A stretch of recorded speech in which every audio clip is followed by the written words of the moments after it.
ஸ்தோத்திரம். தேவனுக்கு மகிமை உண்டாவதாக. ஆண்டவரும் இரட்சகருமான இயேசு கிறிஸ்துவின் நாமத்தில் உங்கள் யாவருக்கும் என் அன்பின் வாழ்த்துக்களை தெரிவித்துக் கொள்கிறேன். இந்த மாத வாக்குத்தத்த செய்தியை வழங்குவதற்காக நம் மத்தியில் அருமை இரட்சகர் இயேசு கிறிஸ்து திருச்சபையின் போதகர் பேராயர் டாக்டர் ஜே மகேஷ் ஐயா அவர்கள் வந்திருக்கிறாங்க. அவர்கள் உங்களுக்காக தேவ செய்தியை வழங்குவார். Praise the Lord. கர்த்தருக்கு ஸ்தோத்திரம். தேவனுக்கு மகிமை உண்டாவதாக. இந்த நாட்களில் கூட தேவனுடைய பிள்ளைகளை தேவனுடைய வார்த்தை வெளிப்படும் நேரத்தில் தேவன் அநேக காரியங்கள் நம்ம கற்றுக் கொடுக்கிறார். இந்த நாளிலும் மாதத்தின் வாக்குத்தத்தமாக கர்த்தர் நம்மளோடு கூட பேச போகிறார். கடந்த மாதங்களில் நீங்கள் கொடுத்த வாக்குத்தத்தங்கள் இன்னும் எங்கள் வாழ்க்கையில் நிறைவேறவில்லை, அதுக்கு போன வருடத்தில் வார்த்தைகள் என் வாழ்க்கையில் பலிக்கவில்லை என்று நீ நினைத்து கொண்டிருக்கையா? இந்த மாத்திர கர்த்தர் உனக்கு நன்மை செய்ய போகிறார். கர்த்தருடைய வார்த்தைகளை பிடித்து கொண்டு தேவனுக்கு பிரியமாய் வாழுங்கள், தேவனோடு கூட நெருங்கள். தேவன் பெரிய காரியங்களை செய்ய வல்லவராக இருக்கிறார். ரோமர் புஸ்தகம் 9ஆம் அதிகாரம் 28ஆம் வசனத்தை வாசிப்போம். அவர் நீதியோட சீக்கிரமாய் தம்முடைய காரியத்தை நிறைவேற்றுவார். கவனிங்க, எங்க வேதத்தை பார்க்கிறோம். அவர் நீதியோடு சீக்கிரமாய் தம்முடைய காரியத்தை நிறைவேற்றுவார். யாருடைய காரியம்? அவருடைய காரியங்களை அவர் நிறைவேற்றுவார். அவர் என்ன காரியமா இருந்தால் அந்த காரியத்தை நிறைவேற்றுகிற ஒரு தேவனாய் இருக்கிறார். அவருடைய காரியம் என்று சொன்னால் அவர் சொல்லிய வார்த்தையை அவர் காப்பாற்றக்கூடிய தேவன். அவர் என்ன சொன்னாரோ அதை நம்முடைய வாழ்க்கையில் செய்து முடிக்கிற ஒரு தேவனாக இருக்கிறார். இன்றைக்கும் நாம் கர்த்தருடைய பிள்ளைகளாக இருக்கிற நாம் அநேக நேரங்களில் அநேக காரியங்களை நம்ம யோசிக்கிறோம். என்ன, என்னுடைய வாழ்க்கையில் இதெல்லாம் நடக்கவில்லையே, என் வாழ்க்கையில் இதெல்லாம் கிடைக்கவில்லையே, கர்த்தர் இதெல்லாம் சொன்னார், ஏன் என் வாழ்க்கையில் தாமதமாகுது? கர்த்தர் இந்த மாதத்தில் சொல்கிறாரு, அவர் தம்முடைய காரியங்களை சீக்கிரத்தில் நிறைவேற்றுவார்.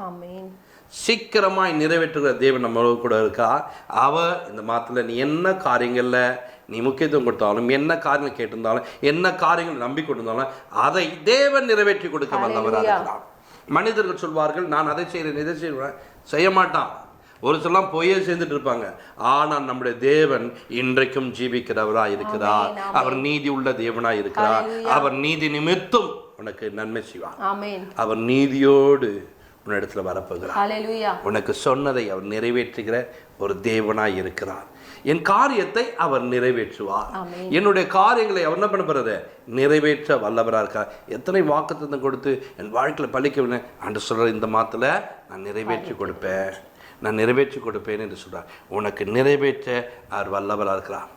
தேவன் நமக்கு துணையாக இருக்கும்போது ஒரு பெரிய காரியங்களை பார்ப்போம். யோபின் புஸ்தகத்தில் 33:14 வாசிங்க.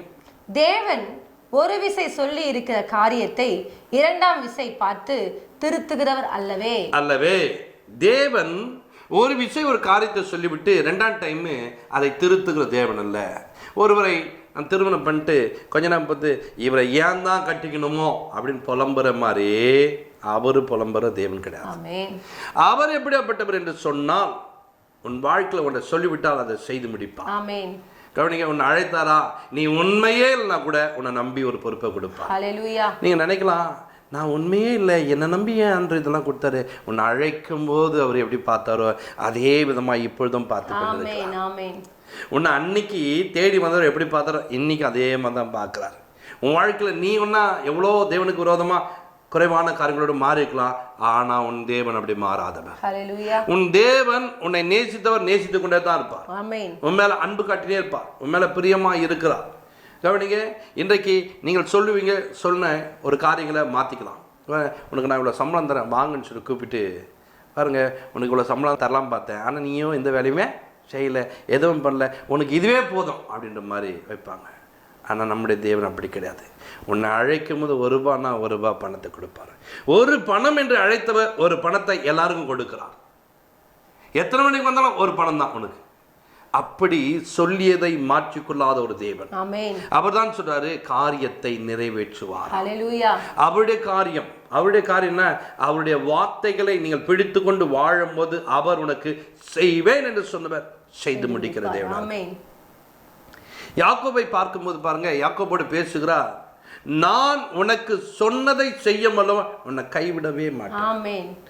சொன்னதை செய்து முடித்த ஒரு தேவனாய். அப்போ அவர் சொன்ன காரியத்தை அவர் செய்கிறார். இந்த யாக்கோபு போனவர் என்ன பண்ணாரு?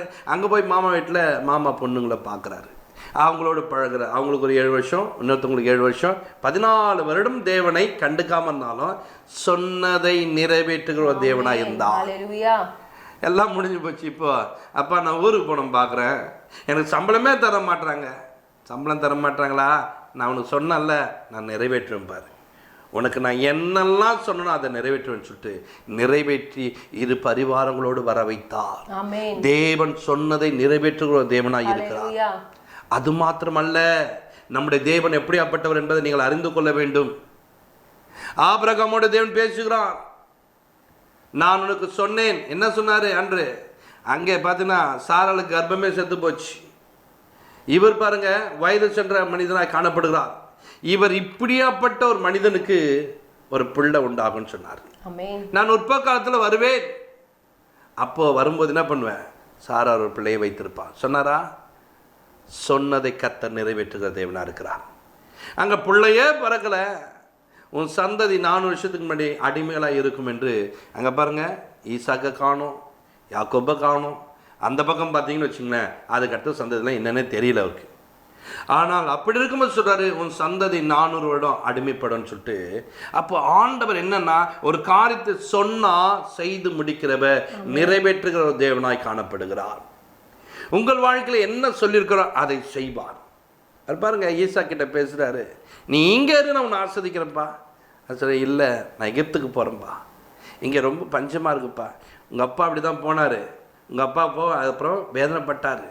நான் சொன்னேன் உங்கள் அப்பா கிட்ட இங்கே இரு, உன்னை ஆஸ்வதிப்பேன்னு சொன்னேன். உங்கள் அப்பாவுக்கு நான் ஆணையிட்டு கொடுத்ததை நான் நிறைவேற்றுவேன்ப்பா. பஞ்ச காலத்தில் விதைக்கிற 100 மடங்கு ஆசீர்வாதங்களை கர்த்தர் கொடுக்கிறார். சொன்னதை நிறைவேற்றுகிற தேவன் நம்மளோடு கூட. உன் வாழ்க்கையில் அவர் என்ன சொன்னாரோ அதை செய்து முடிப்பார். உன்னை சுற்றின வியாதி வந்திருக்குதா, உனக்கு ஒரு பலவீனம் காணப்படுதா, ஐயோ என் வாழ்க்கை அப்படியே முடிஞ்சுமா, நீ சோர்ந்து போயிருப்ப. ஆனால் உன் தேவன் உனக்கு சுகத்தை கொடுப்பேன்னு சொன்னார் பாரு, அதை நிச்சயமாய் சுகத்தை கொடுப்பார். படுத்த படுக்கல் உன்னை எழும்ப செய்கிற ஒரு தேவன். உன்னை அப்படியே விட்டுட்டு போற தேவன்ல, உன்னை தம்மோடு கூட சேர்த்து கொண்டு தமது வல்லமையை கொடுத்து, தமது கிருபை கொடுத்து, தமது ரத்தத்தை சிந்தி உன்னை மீட்டெடுக்கிற ஒரு நல்ல தெய்வத்தை நாம் பார்த்திருக்கோம். இன்றைக்கும் கர்த்தருடைய பிள்ளைகளே, தேவன் நமக்கு இந்த மாதத்துல கொடுக்கிற வாக்குத்தத்தத்தை அவர் நிறைவேற்றுவார். என் காரியத்தை அவர் நிறைவேற்றுவார். விசுவாசமா சொல்லு, என் காரியத்தை அவர் என்ன பண்ணுவார்? நிறைவேற்றுவார். நிறைவேற்றுகிற ஒரு தேவனா இருக்கிறார்.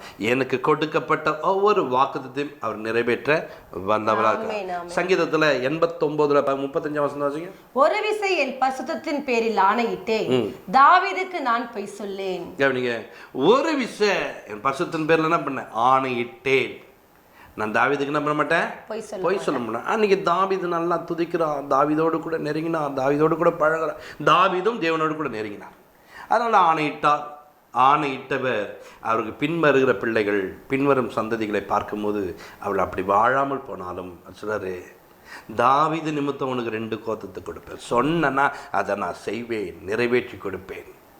தாவீது நிமித்தம் அவருடைய பிள்ளை பாருங்க சாலமோன் அப்படி உயர்ந்த ஒரு ஸ்தானங்கள். தேவனுக்கு பிரியம் இல்லாம அவர் பாகல் கோயில கட்டினா கூட, ஆனாலும் தேவன் அந்த கிருபை அவர்கிட்ட எடுக்கவில்லை, அந்த ஆசீர்வாதத்தை பிடுங்கவில்லை. நம்முடைய தேவன் காரியத்தை நிறைவேற்றுகிற ஒரு தேவன். ஆமென். உனக்கு சொன்னதை அவர் செய்வார், நிறைவேற்றுவார். ஹல்லேலூயா. நம்பிக்கை வீண் போகாதபடி கர்த்தர் நடத்துகிறவர். நம்பிக்கையோட சொல்லு, சொன்னதை யார் தடை பண்ணாலும், யார் எனக்கு ஜெபம் பண்ணாலும், யார் நான் நல்லா இருக்கணும் நினைச்சாலும், என் தேவன் எனக்கு சொன்னதை நிறைவேற்றுவார். உன்னை ஆசீர்வதிப்பாரா? ஆசீர்வதிப்பார். இஸ்ரவேல் ஜனங்கள் அப்படிதான் பண்ண, ஆசீர்வதிப்பேன் என்று சொன்னவர். பேலையாம் வந்து நிற்கும் போது, பாலாக்கு நிமித்தம் கூலி பொறுத்து வந்த போது கூட, எந்த பக்கத்தில் பார்த்தாலும் இஸ்ரவேல் ஜனங்கள் மேல ஆண்டவர் ஆசீர்வாதத்தை வைத்தார். இஸ்ரவேலை ஆசீர்வதிப்பதே கர்த்தருக்கு புரியும். நான் மாத்திரம் எங்க இப்படி கிடக்கிறேன். நீ எப்போ வாக்குத்தத்தத்தை நம்பாமல் போறியோ அப்போதான் உன் வாழ்க்கை இப்படி மாறும். நீ வாக்குத்தத்தை நம்பி, இதே வாக்குத்தத்தை தேவன் எனக்கு கொடுத்துருக்கிறார், இந்த வாக்குத்தத்தை நான் விசுவாசிக்க நம்பிப்பார், அவருடைய காரியத்தை, அவருடைய காரியம் அது அவருடைய வசனம், அது அவரால் மாத்திரம் நிறைவேற்ற முடியாது. அவருடைய காரியத்தை நீ வச்சுன்னா உனக்கு அதை நிறைவேற்றி கொடுக்க தேவன் வல்லவராக இருக்கிறார். எதுக்கு ஒரு ஜனங்க ஒவ்வொருவரும் எதுக்கு ஒரு வீடு கட்ட போனால், ஒரு காரியத்தை துவங்க போனால், ஒரு ஜபத்தை ஏன் வைக்கிறாங்க? அங்கே அவரை கொண்டு வந்து நிறுத்திட்டோன்னு சொன்னால் அந்த காரியத்தை அதை நிறைவேற்றி முடிப்பார். அப்படியேப்பட்ட ஒரு தேவன். உன் வீடு பாதியில் நின்று போச்சா? உன் குடும்பத்தில் கடனோடு இருக்கிறியா? இந்த வாழ்க்கையில் போயிட்டே இந்த பாதியில் பிரேக் ஆகிடுச்சு, இந்த கடனோடு வாழ முடியாமல் நிற்கிறியா? இந்த பிள்ளையோடு வாழ முடியாமல் நிற்கிறியா? இந்த மனைவியோட வாழணுங்க. இன்றைக்கு ஆண்டவர் உன் வாழ்க்கையில கூப்பிட்டுப்பார். நீங்க வாங்க ஆண்டவர், இந்த மாத்திரை வாக்கத்தை நான் கேட்டேன், என் கூட வாங்க ஆண்டவரே, நீர் என் கூட இருங்க ஆண்டவரே. அவர் நீதியோடு வருவார். அவர் சீக்கிரத்திலே அவருடைய காரியத்தை நிறைவேற்றுவார். நீ உள்ள எதற்காக அழைச்சியோ அந்த காரியத்தை அவர் செய்து முடிச்சுட்டு போற தேவனா இருக்கிறார். அந்த காரியத்தை அவர் செய்து முடிக்கிற ஒரு தேவனா இருக்கிறார். இன்றைக்கு உன் வாழ்க்கையில் அதை செய்து அவர் முடிக்கிற தேவனா இருக்கிறார். நீ விசுவாசித்து பாரு, உன் தேவன் உனக்கு பெரிய காரியங்கள் செய்வார். நம்பிக்கையோட காத்துரு. தேவன் ஒரு பெரிய காரியங்களை செய்ய வல்லவராக இருக்கிறார். அவர் பொய் சொல்லாத ஒரு தேவன், சொல்லியதை மாற்றிக்கொள்ளாத ஒரு தேவன். ஏசாயா அதில் பார்த்தீங்கன்னா 46:11 வாசிங்க. உராய்ஞ்சுகிற ஒரு பட்சியை கிழக்கிலிருந்தும் என் ஆலோசனை நிறைவேற்றும் மனுஷனை தூரத்திலிருந்தும் வரவழைக்கிறவராய் இருக்கிறேன். அதை சொன்னேன், அதை நிறைவேற்றுவேன், அதை திட்டம் பண்ணினேன், அதை செய்து முடிப்பேன். அல்லேலூயா, அல்லேலூயா. அன்றைக்கு சொல்ல தெரியுமா, உராஞ்சுகிற பட்சி என்ன பண்ணுனா, கிழக்கிலிருந்து கரெக்டா ஒரு இடத்தை குறிப்பிட்டு, திசையை குறிப்பிட்டு சொல்லுகிறா, கிழக்கிலிருந்து வர பண்ணுவேன். ஆமென். கிழக்கிலிருந்து வர பண்ணது மாத்திர தூர தேசத்திலிருந்து என்ன பண்ணுவேன், உனக்கு என்ன காரியங்களை சொன்னாரோ, என்ன காரியங்களை செய்தாரோ அதை நிறைவேற்றும்படிக்கு ஒரு மனிதனை உனக்காக அனுப்புவார். அதை நிறைவேற்றி கொடுக்கிற ஒரு தேவனா இருக்கிறார். அதை நிறைவேற்றி முடிக்கிற தேவனா இருக்கிறார். அவர் நிச்சயமா உனக்கு உதவி செய்வார். அவர் நிச்சயமா உன் தேவை சந்திப்பார். எப்படிங்க அது நடக்கும்? என்கிட்டே 10 காசு இல்லாமல் உட்காந்துங்க, நான் என்னங்க பண்ண போறேன்ட்டு ஒரு வீட்டுக்கு போனேன். அந்த வீடு பழைய வீடு, அந்த குரூப் ஹவுஸ் வீடுன்னு சொல்லிட்டு ஒரு எம்ஜிஆர் கட்டின வீடு. அந்த வீட்டுக்குள்ளே போகும்போது அந்த வீடு கொஞ்சம் உடஞ்ச நிலைமையில் இருந்துச்சு. இந்த பக்கம் மேலேருந்து கீழே விழுந்துச்சு, இந்த சைடு உடஞ்சிச்சு, டோர் சரியில்லை. அப்போ போனேன், என்னம்மா வீடு இப்படிக்கு? ஐயா ஒன்றுமே இல்லையா வீட்டில், இந்த மாதிரி சூழ்நிலை எல்லாமே விழுந்து கிடக்குதியானது. போனேன் அந்த வீட்டுக்குள்ளே, ஒரு வசனத்தை வச்சு ஜெபம் பண்ணேன். ஆண்டவனுக்கு நிச்சயமாக உதவி செய்வார் மாட்டேன். என்கிட்ட தான் பணமே இல்லை, ஒன்றும் இல்லை. நாங்கள் தேவன் நிச்சயமாக அவனுக்கு உதவி செய்வார்னு சொன்ன பாருங்கள். அந்த தேவன் எப்படி செய்தார் தெரியுங்களா? திடீர்னு ஒரு கொரியன்ஸ் வந்தாங்க ஹோண்டா கம்பெனிலேருந்து.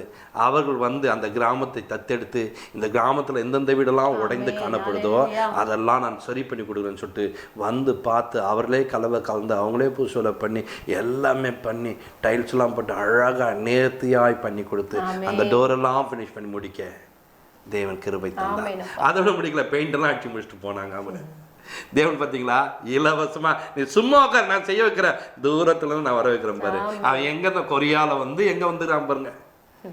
ஒரு கிராமத்தை தத்தெடுத்து அந்த கிராமத்தில் ஆண்டவர் தேடினவங்க, ஆண்டவர் தேடாதவங்க எல்லாருக்கும் நன்மை செய்தாங்க. ஏன் தெரியுமா? தேவன் உனக்காக வரப்பார். உன் நிமித்தம் உன் ஜபத்துக்காக வரப்பாரு.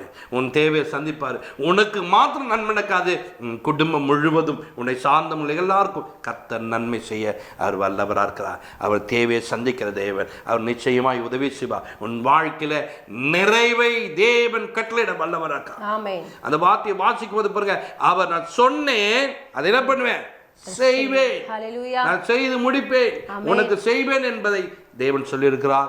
இன்றைக்கும் தேவனுடைய பிள்ளைகளே, நீங்கள் தேவனுக்கு பிரியமாய் தேவனுக்கு பயந்து வாழுங்கள். கர்த்தர் உங்களை ஆசீர்வதிக்கிற ஒரு தேவனா இருக்கிறார். உங்களை அவர் வழிநடத்துவார், உங்களை ஆசீர்வதிப்பார். ஜெபிப்போம். பரலோக பிதாவே, உங்களுக்கு நாங்கள் நன்றி செலுத்துகிறோம்.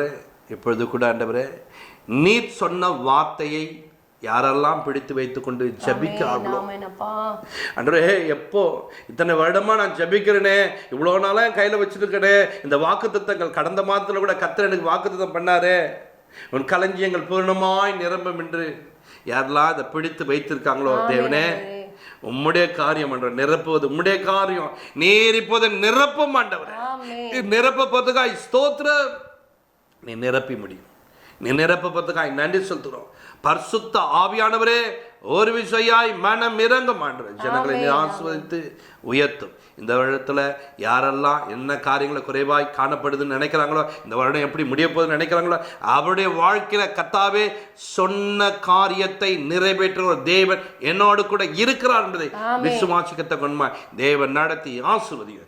ஏசு கிறிஸ்துவமா ஜெபங்களோடு இருக்கோம் நல்ல பிதாவே. ஆமென். God bless you.